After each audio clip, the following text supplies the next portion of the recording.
एक आदमी एक होटल गया और वो सामने वाले डेस्क पर चेक इन करने के लिए पहुंचा।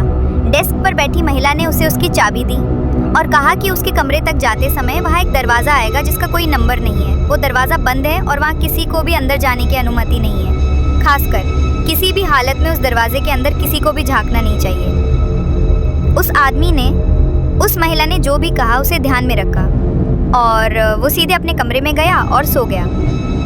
अगली रात उस दरवाजे के बारे में उसकी जिज्ञासा बढ़ गई। उसने सोचा कि वो देखे कि अंदर क्या है। रात को वो उस दरवाजे के पास गया और हैंडल को घुमाने की कोशिश की। जैसा कि उम्मीद थी, दरवाज़ा लॉक था। फिर उसने झुककर बड़े से चाबी के छेद से अंदर झांका। एक ठंडी हवा का झोंका उसके आँख पर लगा और उसके शरीर को कपकपा गया। जो उसने अंदर देखा वो उसके कमरे जैसा ही एक होटल का बेडरूम था और कमरे के एक कोने में एक औरत थी जिसका पूरा शरीर सफ़ेद था। उसका सिर दीवार से लगा हुआ था और वो दरवाजे की तरफ पीठ करके बैठी थी। आदमी कुछ समय तक हैरान होकर उसे देखता रहा। उसका मन हुआ कि दरवाजे पर दस्तक दे, लेकिन उसने ऐसा नहीं किया। उसका ये फैसला उसके जीवन के लिए एक सुरक्षा कवच बन गया। वो दरवाजे से धीरे से हटा और वापस अपने कमरे में चला गया।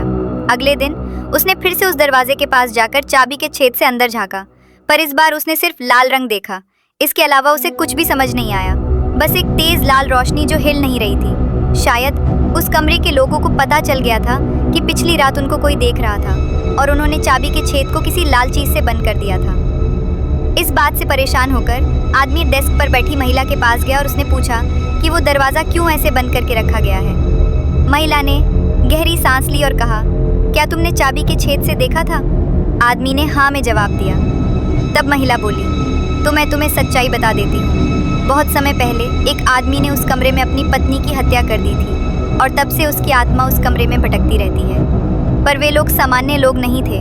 उनका पूरा शरीर सफ़ेद था, लेकिन उनकी आंखें बिल्कुल लाल थीं।